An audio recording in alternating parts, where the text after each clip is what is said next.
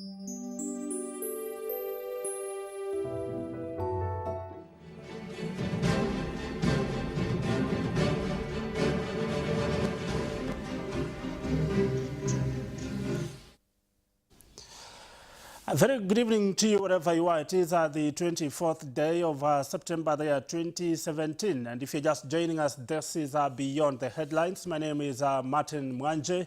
And we want to continue where we left, looking at the education sector, the reforms that are ongoing, a number of things happening in the education sector as we continue to carry out reforms. And in studio with us this evening is none other than Janet Muthoni-National. She is the National Coordinator, Elimu Yetu Coalition. Janet, welcome to the program.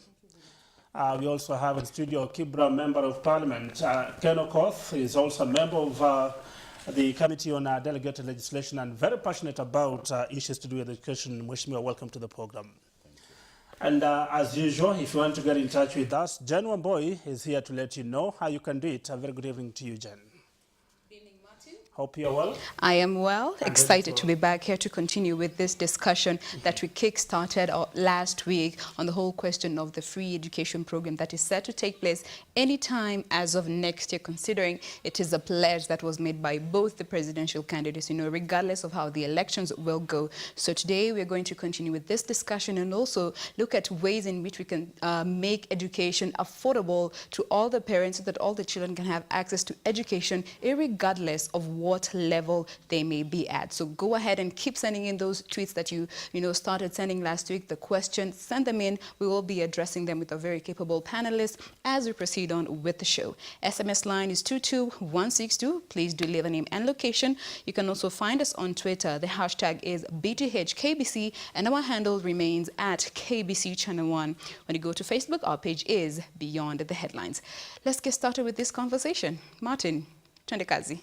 Thank you very much, Jen, and we are ready to roll, and we'll be making a lot of reference to some of the reports that were launched a few days ago, and that is by Center for Global Development, for example, and that was in Liberia, and what they're doing to fix the challenges they face in the public sector, that is the education sector, and so we begin right away, and let me begin by bringing in Janet, that is, Muthoni, and just by way of introduction, because we know that a lot of promises have been made in this country. Free primary education was rolled in 2003, was rolled out in 2003. We are now talking about free secondary education that is to be rolled out any time from now, depending on the outcome of the election. What is the state of public-private partnerships in this country when you talk about the education sector?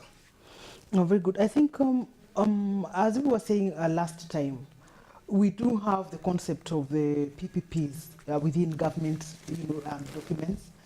For example, flipping through the Basic Education Act, you come across the term. But I think the concept of PPPs is so shallowly addressed by government, and probably is because the government still believes that it is its only responsibility maybe is in regulating or standardizing and so on and so forth. But there hasn't been a thoroughly thought out way as to how government could tap into private players, because the truth be said is that the capacity of government to handle the all out of school children, or say all the school going children, the children in Kenya that we have of the school going age. I want to say here without fear of contradiction that I doubt that government has got that capacity as at now. And even if you look at beyond 2003, when government introduced free primary education, our classrooms were bursting. The government did not expand the infrastructure enough to accommodate all these out of school children. And there are people out there who can probably, they are private, providers of education that can be talked to by government, because the bigger aim is at ensuring that government is meeting its own objective of having every child of school going age in school. When government now understands that that is a big mission for all of us, then government will not feel the insecurities of involving other people, and government will not be so much scared of whether someone is making profit out of it or they are not. Because even if someone is making profit, because as it is now, even with the so many out of school children, there are still people making profit out of this thing called education.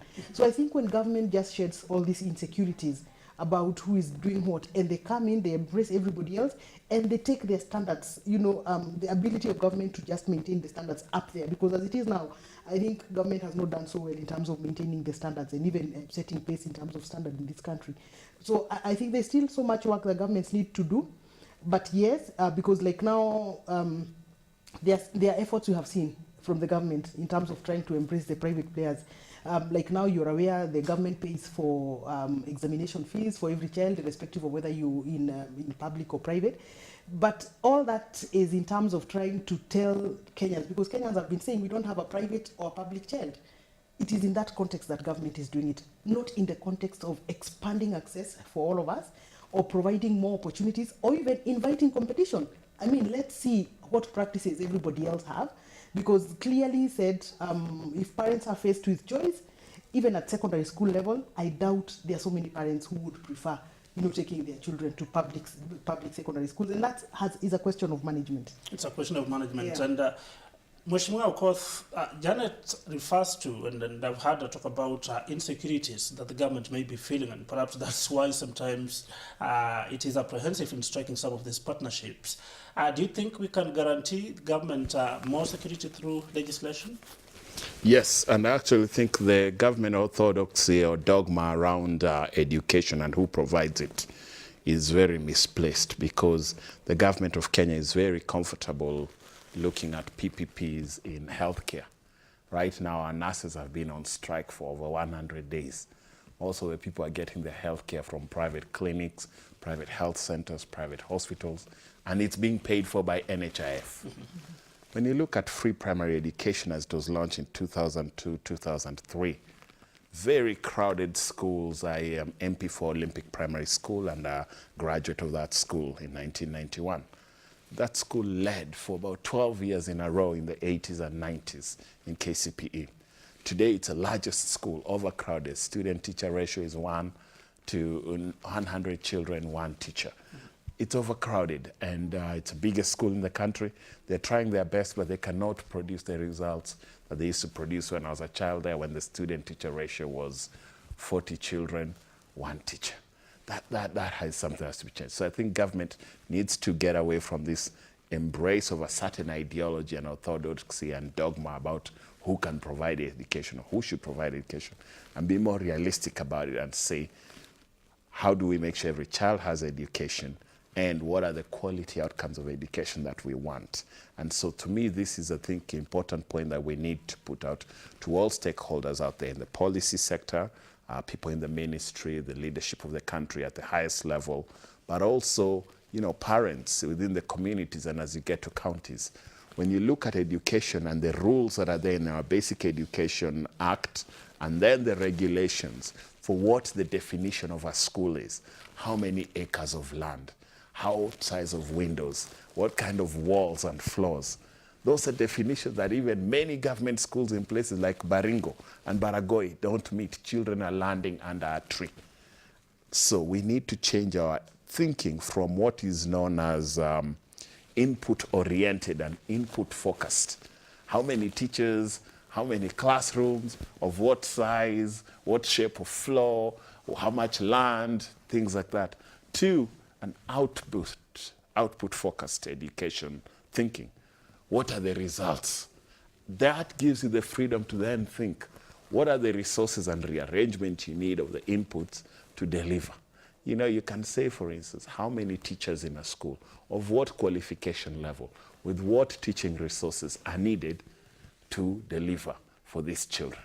And so that is where I think a space for innovation is important. To me, I am greatly in support, and I saw Janet just published an article on that important question. Is there a space for PPPs, and can that help us to achieve what we've been failing to achieve in Kenya? I think the answer for me is yes, and I've got very good reasons we can talk about it, why the private sector engaging with the government sector, whether it's a private sector for profit, whether it's a private sector non-profit. We've got lots of church groups and faith-based groups that run schools without a profit intention, but you've got people who can scale up and can draw major investments and bring them into that sector, even for profit. as long as the outcomes is what we are looking at, and every child enjoys the right to education. So let's talk about the issue you raised then, and Janet, the question of profits. Because every time we talk about PPPs in this country, especially in the education sector, our focus immediately shifts to are these people after, making a kill out of those kind of partnerships. So how do we address the question of profits and non-profits, as it were, but focus on outcomes when you talk about these partnerships? And I think for me, the fuss about profit or non-profit, for me, I think it's an excuse for people who know where they are aiming at. Because as it is now, even in our public, school setup, we have parents paying for public schools. I have championed in this country a campaign against parents paying 100,000 in fees for public schools. That's secondary? This is secondary school, yes, and there are records to show for it. So is that, can you argue that is profit? Okay, what is the problem? If I take 100,000 in a public school and I take 100,000 in a private school, what is the moral or what is immoral in whichever circumstance? So I think for me, it is neither here nor there. And what we are saying, the government should not lose the big picture. The big picture is in ensuring that every child of school-going age is accessing education. That is one. And two, that education has got to be of quality. So even when you're looking at these two settlements, you're talking to me about a private setup and you're talking to me a public setup. I want to ignore the public or private, and I want to look at the quality question. So the only thing the government could really preoccupy itself is in defining this quality. And that is why we are saying the role of government here is so much about standards. Don't just talk to us about issues which are neither here. Tell me about standards. Regulate the private sector. It is you, government, who is supposed to regulate the private sector so that they are playing within the rules. Because again, we also agree, you will not take your 6-year or 7-year-old child to be taught by a teacher or somebody who is being called a teacher that has never been trained. They don't even know how, because we have also had so many issues about teachers and the same people probably, sexually engaging the learners. Those are concerns that parents will have. So if government would have a very rigorous way of ensuring that the standards are out there, even for private schools, then we wouldn't really have this discussion. Because what exactly are we saying? We are saying nobody, including government, should deny the parent the right of choice. I should choose where I want to take my child. Don't just tell me because I'm paying tax and so on, I want to take my child to a public school, that there is no learning, that is transacting in the first place. Because we also have results. Reports showing in this country that in some of the schools, learners are doing so poorly. So I think there's a very serious question here about choice, which even government cannot take away from parents. In Kenya here, let's talk about what really we can identify ourselves with. Ask even in those ministries and how many parents are taking their children to public schools. Be they free, be they large, with all this space that Honorable Ken is talking about, they have playgrounds and so on. But parents have chosen to abandon those schools and go somewhere. Sometimes some of them are even very low, priced schools. But parents are taking their children there. So there's an issue that government should address and not necessarily look at who is out offering what and then we want to kill them and something like that. It really doesn't work like that. I want to make reference to the report in the case of Liberia that was released by that Center for Development. And one of the things for the case of Liberia is the government offered, or rather gave 93 public schools to private operators. And immediately they took over the management. Not that they had privatized those schools, but it's just a question of management. The outcome in terms of performance and whatever was happening in those schools, the question of teacher absenteeism, the question of pupils performing, everything changed immediately. Mheshimiwa Okoth, meaning that the challenges we have in this country have nothing to do with public schools. It's a question of management, because how do you explain the same infrastructure, though with minor adjustments, but this outcome? And that is a very important issue. I'll tell you, if we put it in a global context, underperforming schools in places like Germany and Sweden, underperforming public schools in places like the United Kingdom and the USA, in cities as Detroit, New York City, Washington, D.C., public school, New Orleans, they have all had to embrace a model whereby the government says, running these public schools the way we have is not benefiting the children. We are wasting the children, and they're doomed to failure. So even in those advanced economies, Sweden, Germany, United Kingdom, United States, they have embraced what they call charter schools. In the UK, they call them academies. And basically, they are run by private providers and private management who come in there, set the standards for teachers, the contracts for the teachers, the learning hours, the curriculum deployment system and time, all of that. Even the meals and the uniform and the discipline structure within a school. And they sign an agreement and an MOU with the government. It's like a contract of performance. Every 3 years, how many of your children are passing? If you look at the KCPE and KCSE statistics, the number of children who are passing and the pass rate is 50% or below. That tells you half of our children are being wasted. The wastage rate is very high. That after 12 years, a child who has gone to school in Kenya at Form 4 level cannot pass KCSE. That is a disaster and an indictment of the system as it is. It's time for radical change. It's time to rethink this. And I'm telling you, that's a question of outcomes. But I'm also talking about a question of equity and access, both at primary school level and secondary school level. Our government is saying now, and both NASA and Jubilee are saying very clearly that free secondary education must happen.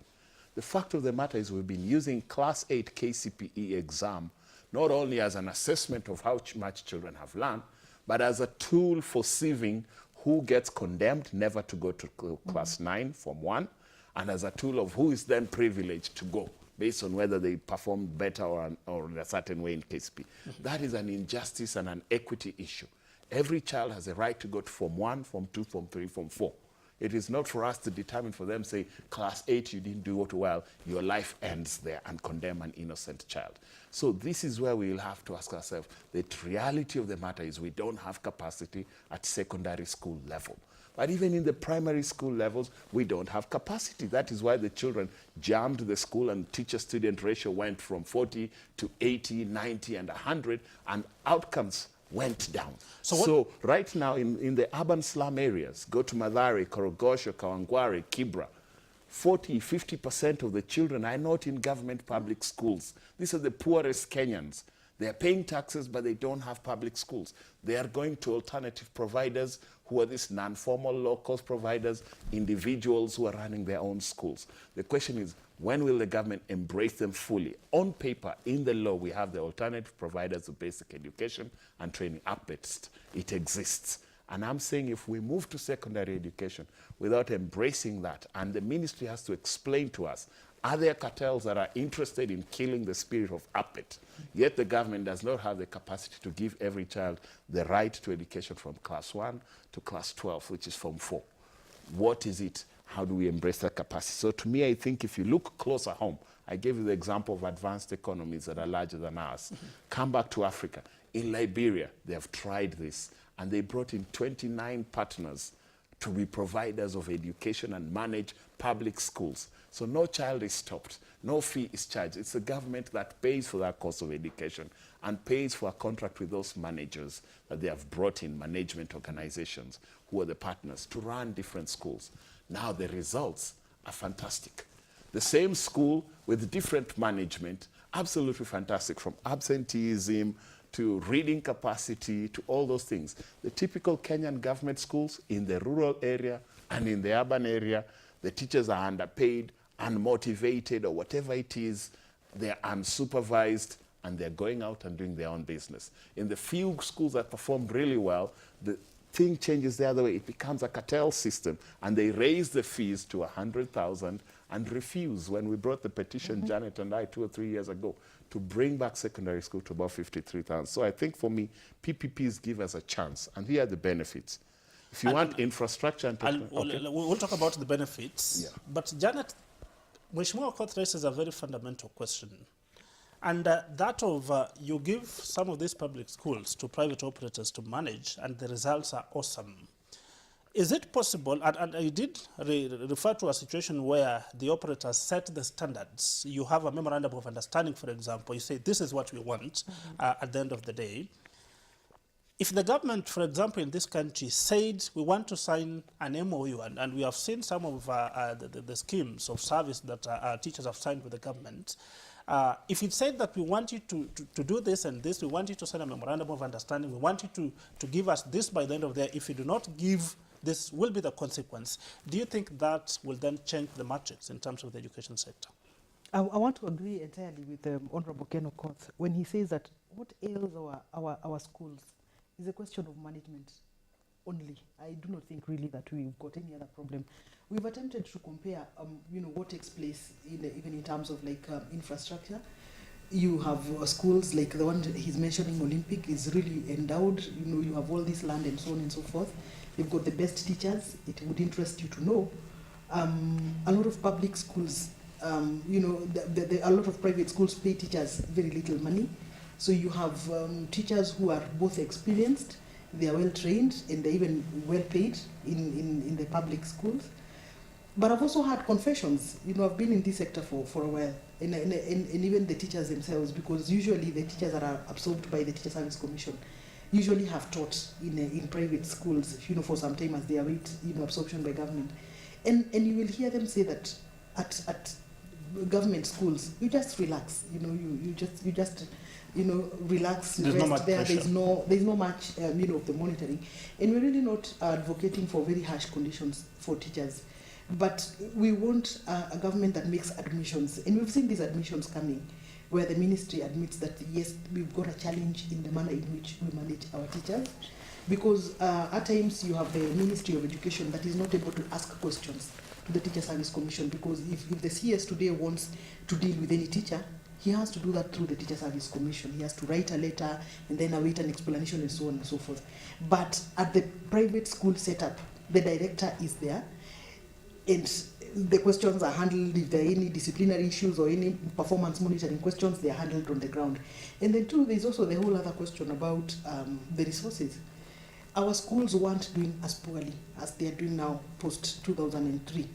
And I have argued, and so many other people have argued, that the introduction of monies into our schools probably shifted the attention of the head teachers away from the curriculum management, so that teachers are now keener on the issues of money, who gets what contract, and so on and so forth, as opposed to the real question of really what transpires in terms of delivery of the curriculum. And I've been one of the persons that has argued, just like in the private schools, let's have the directors that are now concerned on the monies issues, development issues, and so on and so forth, and let's have the head teacher of the school that is in charge of the day-to-day delivery of the curriculum and the results of the school. That way, we might just get to where we want to go. But as it is now, I am looking at a situation where the government is able to make an admission of yes, because I really want to applaud the government, because we've come from fine, we've done a lot, and I've said that internationally we have met our benchmarks, be it the commitment to above 20% of our national education budget to education, that we've done, above 6% of our GDP, that we've done. We've seen progress, and even when we sit with our colleagues, our peers in Eastern Africa, Kenya is actually doing well. But in terms of management, when we come to doing what actually should be done at the school level, that we fail. And it's not unique to us. It's also something that you find in so many other places. The management of teachers, the UNESCO reports capture teacher absenteeism rates in other countries at very high levels, even higher than our own. But what exactly are we saying? I am looking at a situation where our taxpayers will be able to raise their voice, because we are spending about 264 billion Kenya shillings annually on education. It's actually the highest spender of our national budget. But do we care to find out, are we getting the value for money? And what Honorable Ken Okoth is saying, that our education wastes about 50% of our children. I think it's slightly more than that, because if you look at the transition rates from primary to secondary schools, pathetic. And not even transition rate per se, but transition of the children that are actually able to go through the entire 844 cycle. Actually in our country we have an 844 cycle. But if you get to the last 4 years, you will find that we are only doing 20% of those that had enrolled, from the beginning of the cycle. So it's really a question of it, and nobody is telling government that you haven't done it the right way. But in this era of accountability, can we own up to what we have not been able to do? And this is why we are advocating for national dialogue. How can we do it better? I honestly fear an era where we are now declaring secondary school for free. And I want to say that it goes beyond the declaration of free. It goes beyond receiving national praises and international praises and getting into international books of countries that have made education or secondary education free. It goes beyond that. And we'll be talking about the question of that free secondary education and primary education and what goes beyond. We'll talk about it goes beyond. What is it that we should do after this quick break? When we come back, Jen Wamboi will be taking us through the social media and what you're talking about with respect to this subject. Stay tuned. This is Beyond the Headlines. We're coming to you live on KBC Channel 1 and as well on Y254. We'll take a break. We'll be right back.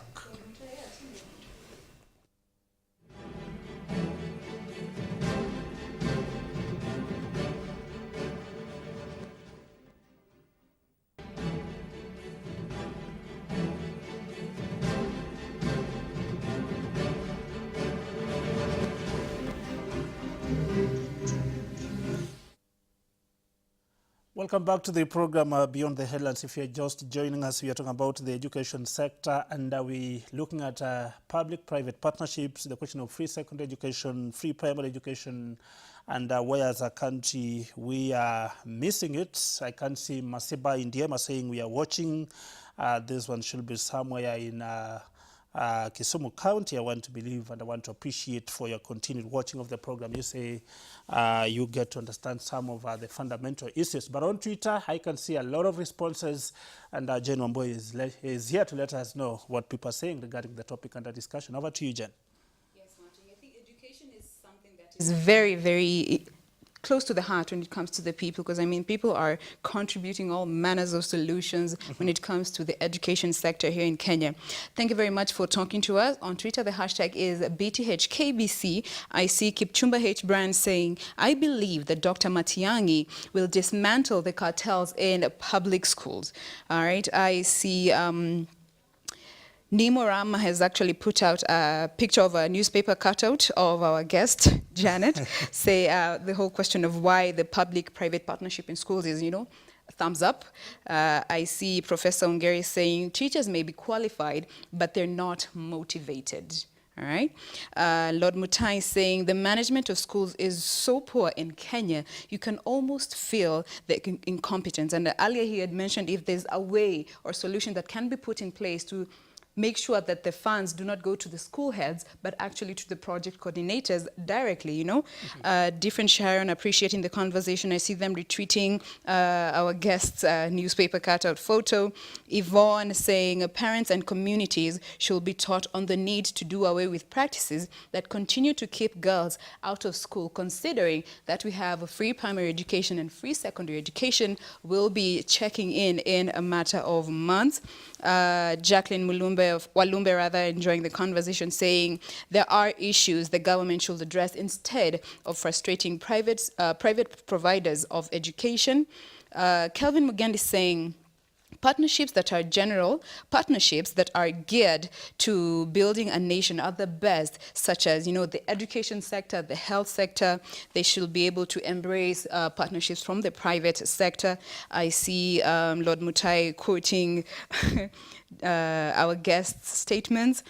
He's saying there are reports in this country showing that some of the government schools are doing so poorly, quoting you directly. I see Nganga saying cartels are everywhere in schools, in the private, both in private and in the public sector. And last one from Kevin Mugendi saying corruption in the education system has siphoned every coin for educating a child and paralyzing the sector. Again, corruption has been brought up so many times, even from last week. And then the question of culture has also been brought in, and motivation for teachers. Maybe you could address that as we proceed on with the show. And let's talk about the question of motivation, the question of management, the question of cartels. That is also prominent. But as we talk about that, let's also talk about Mheshimiwa Okoth, what Professor Ongeri, I don't know if this is Professor Ongeri I know, or it's a pseudonym, but it is a fundamental issue that implementation of PPP must adequately involve parents so that it ain't misused. So where's the place of a parent in this partnership? Let us start with that. If you implement PPPs, and even if they're for profit or non-profit, people will always ask, what's in it for you? If it's a school run by missionaries, Catholic sisters or whatever church organization, they're doing their missionary duties, they're not for profit. But if it's people who are running it for profit, there's nothing wrong with profit. In fact, the people who are running it for profit are the people who then you set standards for them and won't want to mess about. And here's how you link in the parent.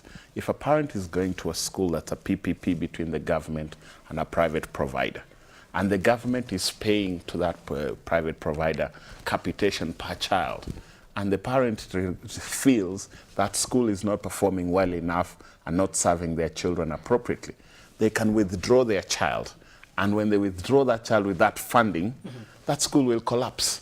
So the PPP provider has to meet some demand and to some customer satisfaction standard and some learning outcomes that gives the parents comfort, that make sure the children are learning, or else they'll not be attractive. And we've seen these examples in places like the United States and places of the UK with the academies.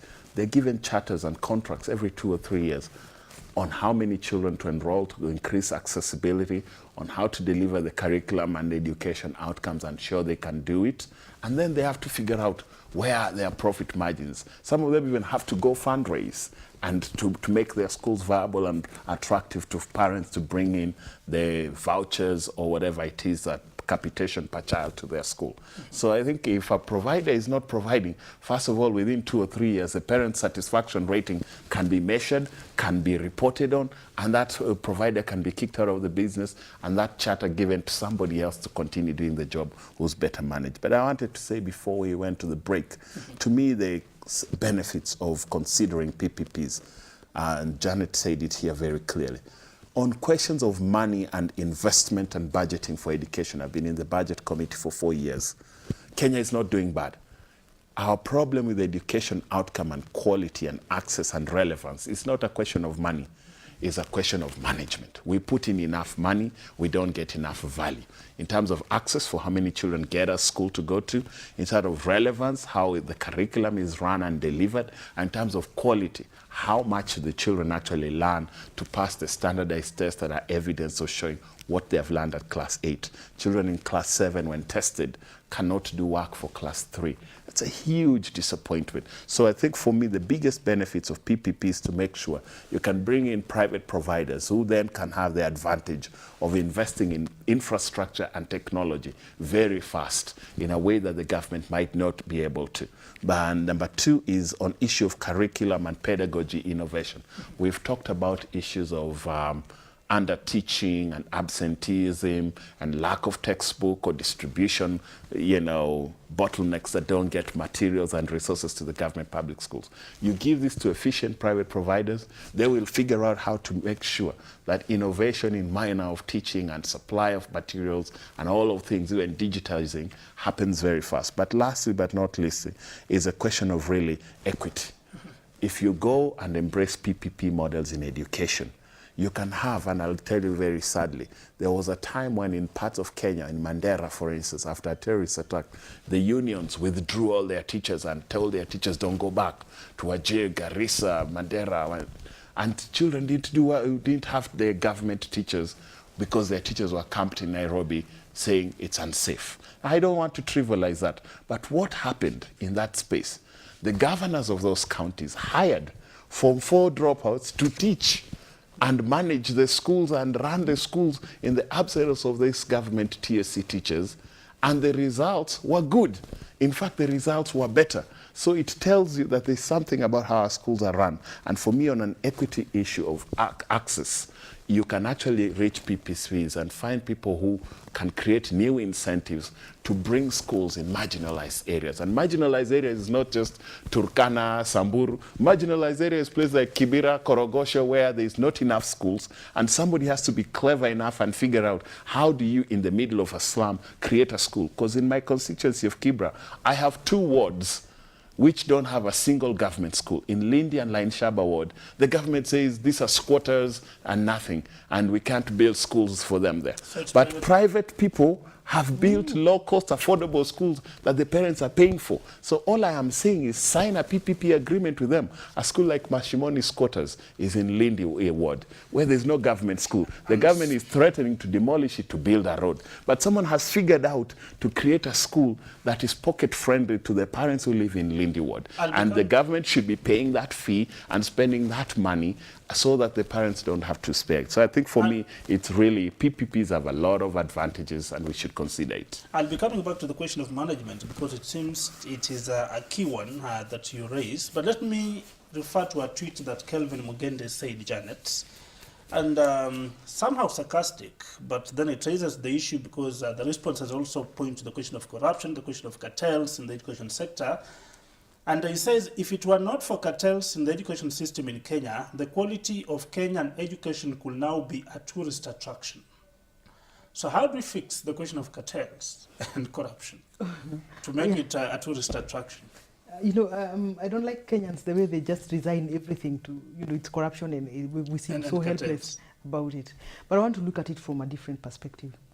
I want to look at government as the custodian of everything that we are speaking about today. And if government only concentrated on its mandate, then we wouldn't be having a problem. And in this respect, we are talking about the role of government to set standards and to establish a robust legal framework that will ensure the management of schools to a classic level, even the global standards that he's talking about. And when I look at all this, I see an example of a husband who has abdicated his duty but feels very offended when the wife does it, you know. And for example, what Honorable Okoth is talking about, you know, it doesn't mean that now because there is no school in a particular area, that now those children resign to illiteracy for the rest of their lives. Parents are bound to look for a solution, you know. And businesses exist because there is somebody who thinks about a solution and they can be paid for it. And that is what we are talking about here. Let us admit that we have got a problem. If we can, because parents are paying, you know, this thing about free education, I have spent years trying to tell Kenyans that there is nothing free. We have first paid our taxes so that you can be able to walk into that school and probably not pay anything. So you initially paid for it in the first place. So there isn't anything for free. Anything, what we are saying is, if we can actually be able to get the value we are looking for within the public establishments, it will be awesome. But in the current situation, that is not what obtains. So parents are likely to look for solutions to their problems. But coming to the question that was raised by Sam Ongeri, imagining it is the Honorable Sam Ongeri, just imagine it. Yes. And having occupied the position that he occupied, especially within the education sector, he would know that PPPs within the current establishments, where my child goes to school, it is a private school, but we read the Basic Education Act of government, like in every other meeting. And the director of the school quotes for us that we must do this because this is what government wants us to do.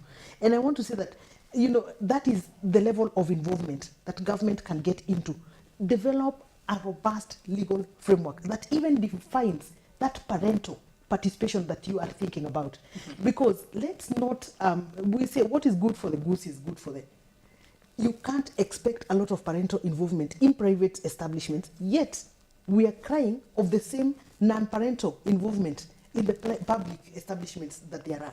So I think the whole thing goes to, when we come to government, there is not going to be a law governing private schools and one governing public schools. So we are expecting government to come up with these robust laws and legal frameworks that govern the way education service delivery is done in this country.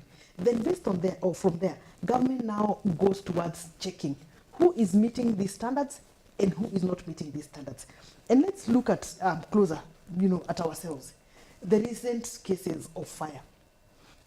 Against a very detailed manual by the Ministry of Education that was done back in the year 2009. But nobody has bothered to find out whether the schools have adhered to that manual or not. So in some cases, we have a lot of double standards. You know, trying to check whether the private providers have met all the requirements, yet in our own establishments, they are far cry from what is imagined. So in other words, what you're simply saying, as things stand now, we don't have bodies that can check who is meeting the standards and who is not meeting the standards. We have a body called ESCAC, you know, the Quality Assurance and Standards, you know, at the Ministry of Education.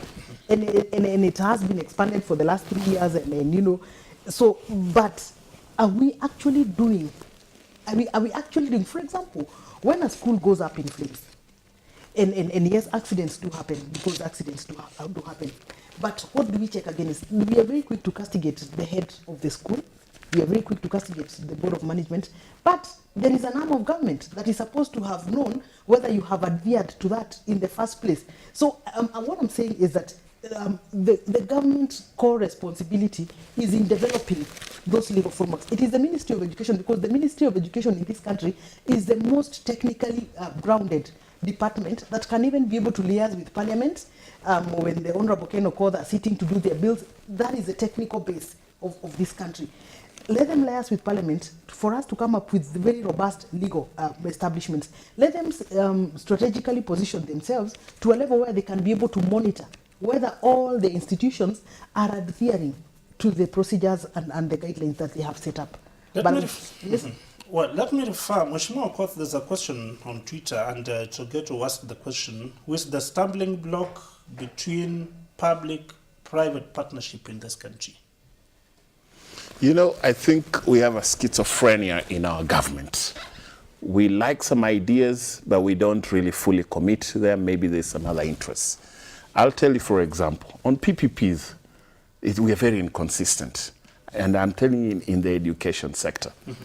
If you look at university, the government just 2 years ago rolled out a program whereby the government of Kenya would sponsor, using help, 10,000 students to private universities. Basically what happened, I think, is the owners of the private university realized things are getting competitive, rules are changing, they're not getting enough students. And they went and lobbied and engaged the government, and the government came up with basically a giveaway engagement program for them. I think it will work. 10,000 children, the government of Kenya is sponsoring to private universities in Kenya, with clear arrangements and whatever it is. They are government-regulated universities, but they are privately owned. But they are now providing education for children receiving scholarships and sponsorship from the government of Kenya to open their doors and make it available and cheap and affordable at a negotiated rate. So we can do it at university level. The same government turns around and says, at primary school level, we should not think of it. Yet at primary school level is where the perishability of a child's window of opportunity to learn is most critical. A child will never be 4 years old again, or 5 years old again, or 7 years old again. When they're 7 and they should be in class 1 or class 2, you deny them because there is no school, or the school is too far away, or whatever it is, or they're in an overcrowded school, then you've denied them. But a young person who's already 20 or 21, if they delay a year or two to go to one university or switch to another, the harm is very different. So I would say we already have PPPs in the public sector working with the private sector at university level. So but there's a schizophrenia in there. When we come to talking about primary school level, they can't embrace it. But even at the primary school level, there was a pilot. And I'm thinking there's a school in Mukuru that the government was going in to take and set up standards and tell this private school within the community, a low-cost school, we will start giving you TSC teachers. So the parents at that school are no longer paying for teachers because the government is posting TSC teachers there. But it is a school that's not owned by the government. But why? Because there's no government school there, and those children in the poor slum deserved a school and deserve access to teachers their parents have already paid taxes for at TSC. So I think we really need to open up and ask ourselves who the stumbling block is. I don't know. I'll hold the highest responsibility to Matiang'i. He's a CS right now, and his PSs to tell us who is in charge of implementing. Because the update regulation exists. Let me just tell you that. On secondary school level, let me give you 2 examples of PPP at secondary school level. Alliance High School is not a government school. Alliance High School belongs to 4 different churches who have set it up there. Starehe Boys Center is not a government school. It's a private charity trust that gets TSC teachers and contributions from the government and capitation. as long as it meets the standards and the contract they have and the MOU they have with the government on how do you take disadvantaged boys and stray girls, disadvantaged girls, and give them an access to an education that's the best possible. So I think we can do it. And lastly, we have county governments that are in charge of ECD. They do not have to wait for this rigmarole or stumbling block in the ministry. I'm hoping that county governments that are progressive, like Kisumu government with Governor Anyang' Nyong'o, Makueni, Governor Kivutha Kibwana, Mombasa, Governor Joho, people who are innovative, Nairobi with Governor Sonko, will really quickly go in and say, how do we provide quality ECD for all our children? It's our mandate. We want re-election. Let's do this well. And if they have to embrace private providers, set a PPP structure. It can be done. Well said. The reactions are so amazing. Because we're bringing this to an end, Janet, I want to give you the opportunity or the chance to make your final submission as we bring this to an end. This is a debate we cannot exhaust even today. No, I think for me it's just to invite Kenyans and really the people, especially at the helm of management of education in this country. And let's think through, how can we take advantage of every opportunity that we get to expand the space and quality for every child. I like saying that we are not doing it for us. We may even be stopping some of these initiatives to probably punish a particular private provider, but we are doing it for the children. If we deny these children an opportunity, I am sure they will never forgive us when they come of age. Thank you very much for getting time to be with us, Janet Muthoni-National, the national coordinator that is Elimu Yetu Coalition, and Mheshimiwa Ken Okoth, all the way from Kibra constituency. We appreciate, and it's a discussion that we'll continue, bringing you and delving into some of the nitty-gritties that affect the education sector now that everybody seems to be talking about free secondary education. And Janet Muthoni tells me there's a lot of tweets coming in as we bring this to an end. She takes you through some of them. Over to you, Jen.